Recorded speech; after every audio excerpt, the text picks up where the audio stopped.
Hello all. இன்றைக்கி கொஞ்சம் வேலையாக வெளியில் வந்திருந்தாங்க. வீட்டுக்கு தேவையான திங்ஸ் எல்லாம் கொஞ்சம் வாங்கணுங்களா, அதனால் வாங்க வந்திருந்தோம். அப்படியே போகிற வழியில் தான் பாப்பாவோட ஸ்கூல் இருக்குது. அவங்களுக்கு ஸ்கூல் வர டைமும் ஆகிடுச்சு. அதனால் போகும்போதே பாப்பாங்க 2 பேர்த்தையும் வந்து பிக்கப் பண்ணிவிட்டு அப்படியே வீட்டுக்கு போயிடலாம் அப்படின்னு சொல்லிட்டு நானே பாப்பாவை போய் கூட்டிகிட்டு வந்தோம். பொதுவாக அவங்க ஸ்கூல்லேருந்து வந்ததுமே கொஞ்சம் ஃப்ரெஷ்ஷப் ஆகிட்டு அதுக்கப்புறமா டியூஷன் போயிடுவாங்க. ஹிந்தி டியூஷன் மட்டும் போயிடுவாங்க. வீக்லி 3 டேஸ் டியூஷன் போயிடுவாங்க. அவங்களுக்கு ஸ்நாக்ஸு எல்லாமே கொடுத்தது போக டேபிளில் மறுபடியும் என்னோடய ஈவினிங் ரொட்டீன் வந்து ஸ்டார்ட் ஆகிடும். அவங்க கொண்டு வந்து லஞ்ச் பேக்கெல்லாம் நல்லா க்ளீன் பண்ணி வச்சுட்டு, லஞ்ச் பேக்கெல்லாம் அது இடத்துல அப்படி அப்படியே வச்சுட்டு, டியூஷன்லேருந்து வந்ததுக்கப்புறமா அவங்க வந்து ஸ்கூல் ஹோம்ஒர்க்கெல்லாம் பண்ண ஆரம்பிச்சிருவாங்க.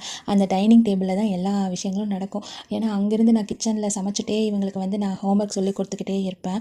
அப்படியே அன்றைக்கி நைட்டு பார்த்திங்கன்னா சாம்பார் தான் வச்சேன். 1 பாட் சாம்பார் மாதிரி அப்படியே வச்சுட்டேன் சீக்கிரமாக. பசங்களுக்கு ஹோம்ஒர்க் பண்ணுறதுக்கு தாங்க டைம் கரெக்டாக இருக்கும். இந்த ஸ்கூல் டேஸ்லலாம் விளையாடுறதுக்கு டைமிங்கே கிடைக்காது. நான் கேமரா அங்கே வச்சுட்டு ஃப்ரிட்ஜுக்குள்ளே எடுத்துகிட்டு இருந்தேன். அவள் கேமராவை பார்த்து என்னென்னமோ பண்ணிகிட்ருக்கா. எனக்கு தெரியாதுன்னு நினச்சி 2 பேரும் கேமரா முன்னாடி விளையாடிட்டுருக்காங்க. கொஞ்ச நேரம் நம்ம வேலையை பார்க்க ஆரம்பித்தா அந்த படிக்கிறதுலேருந்து அப்படியே டைவர்ட் ஆகிடுவாங்க.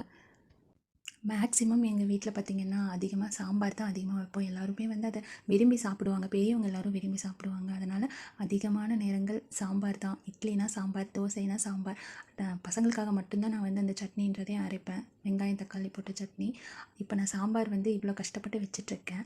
ஆனால் நான் போய் என் பசங்களுக்கு வச்சேன்னா வச்சுக்கோங்களேன், அந்த சட்னி இருக்கா அப்படி தான் கேட்பாங்க. அதுவும் எப்போவுமே கொஞ்சம் நான் ஸ்டோர் பண்ணி வச்சுக்குவேன். ஏன்னா திடீர்னு இது சாப்பிடலைன்னா என்ன பண்ணுறதுன்ட்டு எப்போவுமே கொஞ்சம் அரைச்சி வச்சுக்குவேன். தக்காளி சட்னி வந்து அரைச்சி வச்சுருவேன்.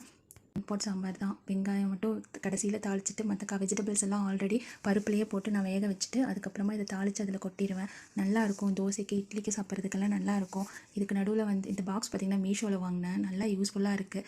4 பக்கமே க்ளோஸ்டு. ஈஸியாக இருக்குங்க யூஸ் பண்ணுறதுக்கு.